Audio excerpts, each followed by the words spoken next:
My name is Aubrey Scott. I'm 44 years old, and I make a living preventing disasters before they happen. I manage operations for a mid-sized freight logistics company. My days are spreadsheets, compliance audits, broken refrigeration units, union negotiations, and trucks that never break down at convenient times. I don't raise my voice. I don't dramatize. I identify problems, isolate them, and remove them from the system. Silence is efficiency.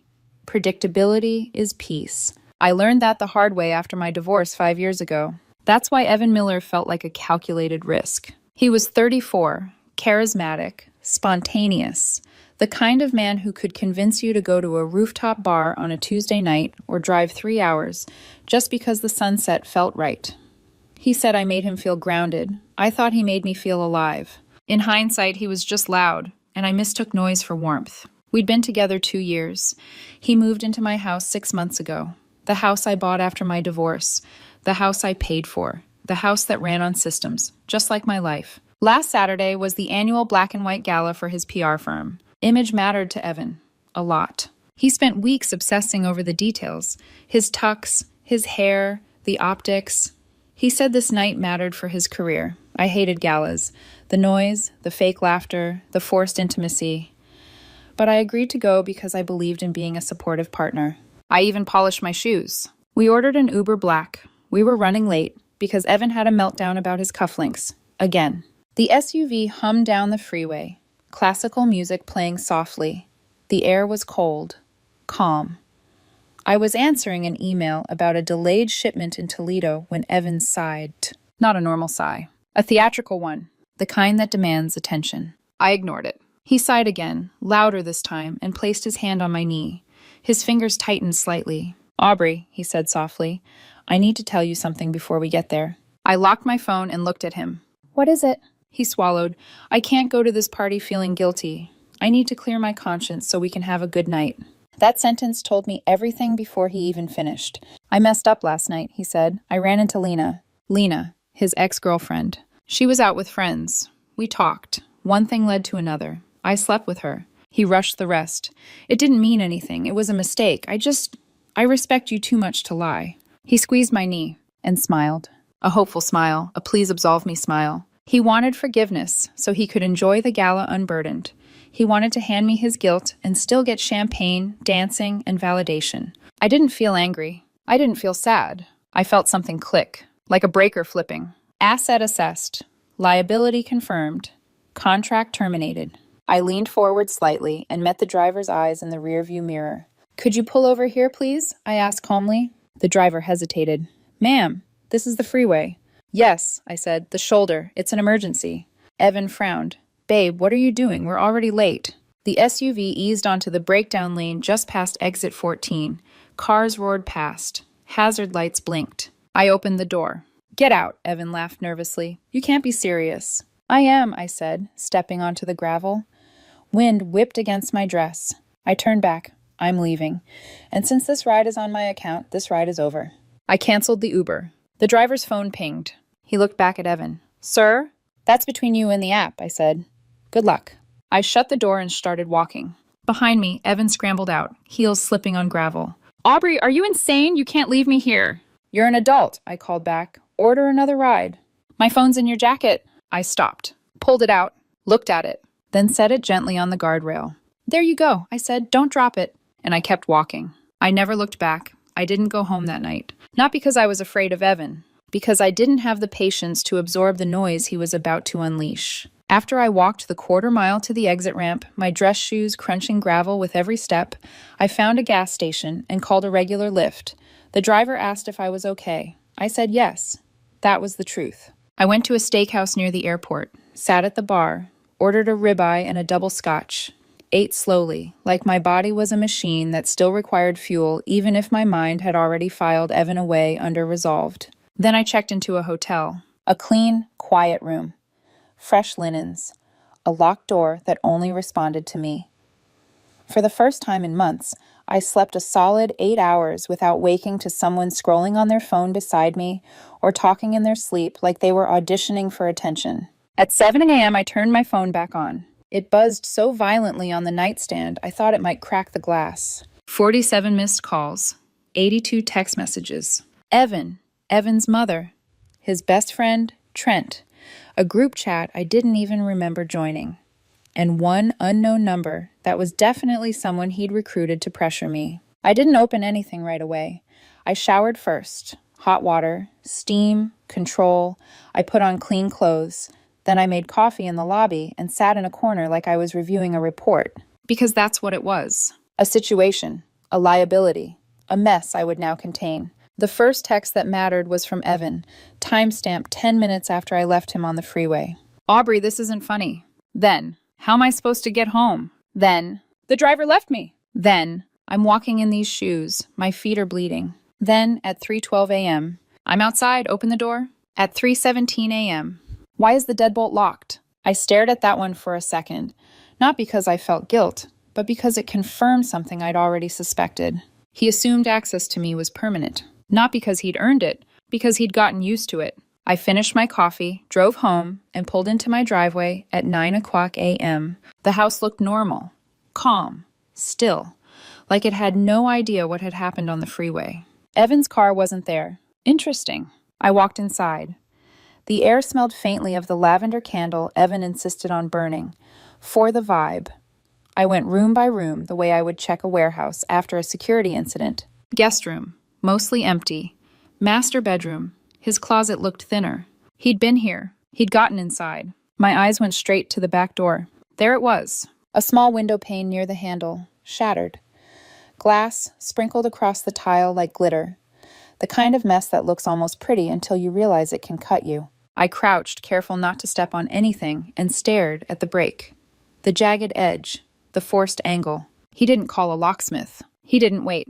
He broke into my home. And for the first time since the Uber, I smiled.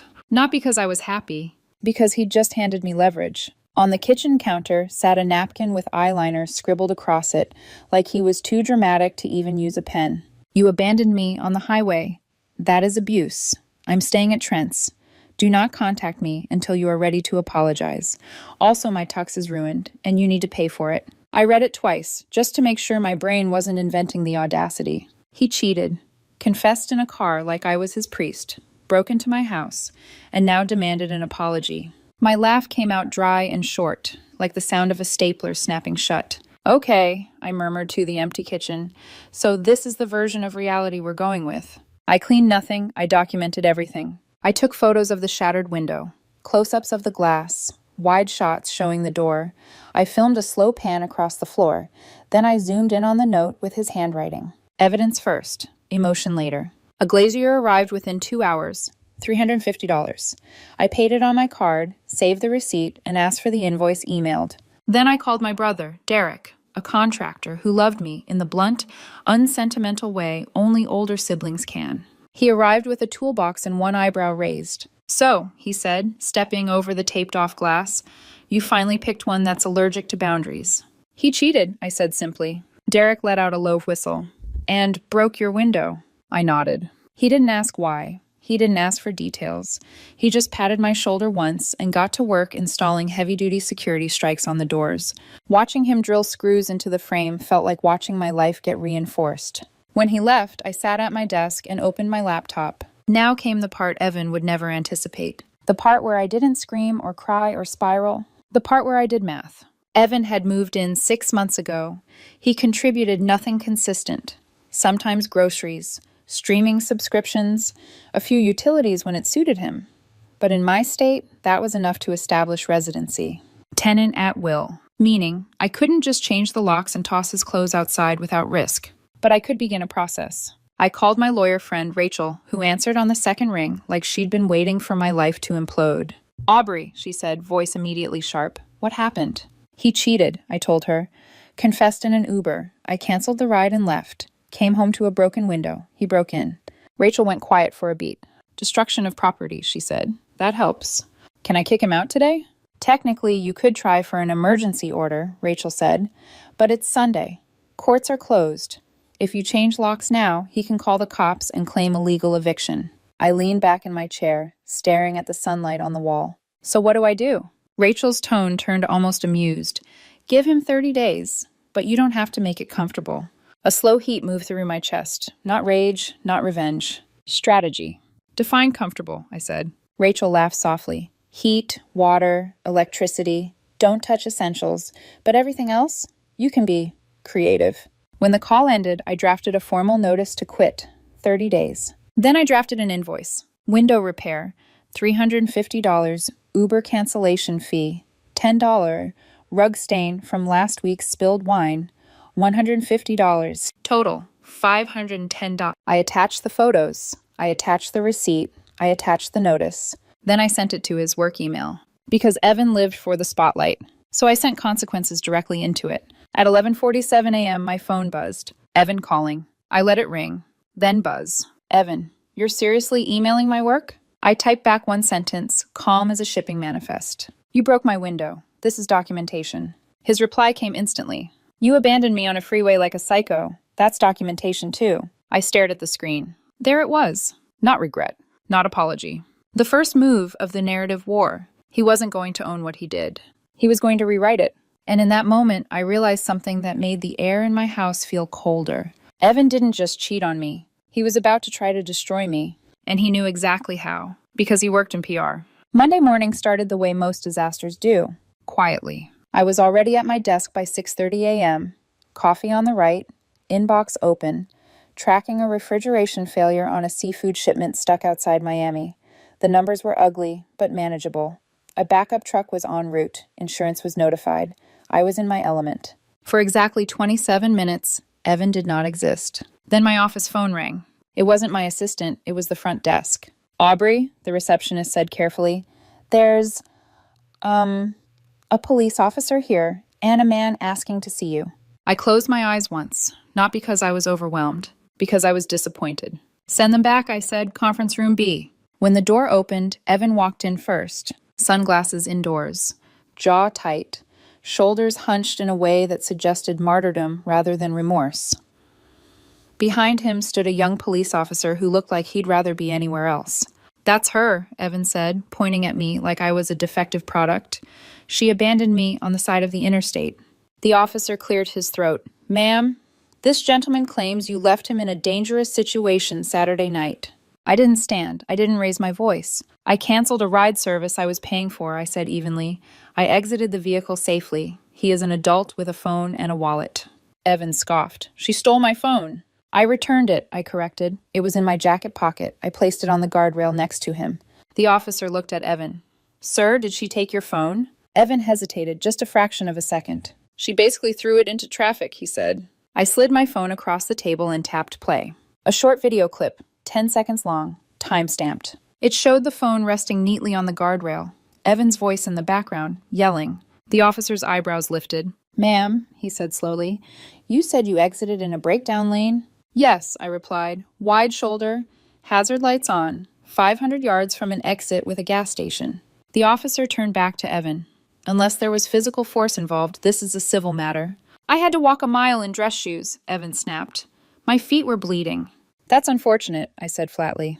The officer pressed his lips together, trying not to smile. I'll file a report, he said, but there's no criminal violation here. He glanced at me again. You're free to go about your day, Mrs. Scott. That report was everything. Because once something is officially investigated and dismissed, the story loses power. Evan didn't seem to understand that yet. 2 hours later, HR called me. Aubrey, Linda, my HR director said, we've been tagged in a video. Of course there was a video. Evan hadn't recorded the Freeway incident. His phone died, remember? No, this was a storytime video. Title, My abusive ex left me to die on the highway for being honest. He cried. Real tears. Blistered feet. Dramatic pauses. No mention of cheating. No mention of his ex-girlfriend. No mention of breaking my window. Just a carefully crafted villain edit. People are calling, Linda said. They're saying we employ an abuser. He cheated on me, I said calmly. I canceled an Uber. Linda exhaled sharply. Would you pay for a ride for someone who just told you they slept with their ex? No, I said. I would not. Neither would I, she replied. Send me everything you have. I emailed her the Uber receipt, the timestamps, the police report. Within an hour, Evan's video was quietly de-amplified. Not deleted. Just unsupported. And in the world of PR, that's a death sentence. When I got home that night, Evan's car was back in the driveway. He had used my emailed notice to prove residency and convinced a locksmith to let him in while I was at work. Clever. He was sitting on my couch, drinking my wine, like nothing had happened. I live here, he said smugly. You can't kick me out for 30 days. I set my bag down slowly. You're right, I said. You have 30 days. Relief flickered across his face. Then I walked past him, into the bedroom, and took the television off the wall. What are you doing? He demanded, following me. This is my TV, I said. I'm relocating it. You're being petty. No, I said calmly. I'm being precise. Over the next hour, I removed everything non-essential from the common areas. The router, the coffee maker, the couch cushions, the spare light bulbs, the shower curtain, the toilet paper. I locked it all in the garage. This is illegal, Evan shouted. Constructive eviction. Nope, I replied. Heat, water, electricity, still intact. Comfort is not a right. I installed a keypad lock on my bedroom door and went to sleep. For the first time, Evan learned what it felt like to live in a space where he was no longer centered. And he did not take it well. Living with Evan after that felt like sharing a house with a malfunctioning smoke alarm. Constant, piercing, impossible to ignore. The first morning he tried kindness. He made eggs, burned them slightly, the way he always did. Set a plate outside my locked bedroom door like an offering. I cooked, he said softly through the wood. We should talk. I waited until his footsteps retreated, then opened the door just long enough to retrieve the plate. I threw the eggs away. On Tuesday, he escalated. He cried in the kitchen loud enough for the neighbors to hear. On Wednesday, he invited his mother over without asking. She sat on the couch frame because the cushions were gone and told me I was cold, punitive, and unwomanly. Your son cheated on me, I said calmly, and broke my window. She left early. On Friday, Evan crossed a line he thought would break me. He brought Lena to my house. I saw them on the security camera before the doorbell rang. Her long dark hair, her confident posture, the woman who smiled while sleeping with someone else's partner. I opened the door just wide enough to block entry. You can't be serious, Evan said. She needs a place to stay. She is not a resident, I replied, and you are not permitted overnight guests without landlord approval. Lena scoffed. You're insane. I tilted my head slightly. You're trespassing.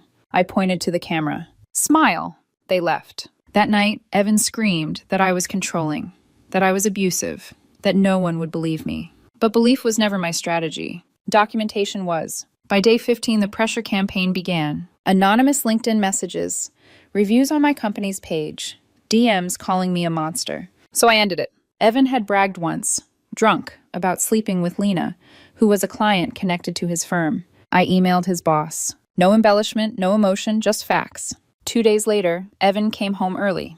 You got me fired, he screamed, pounding on my door. I opened it. I didn't, I said. Your choices did.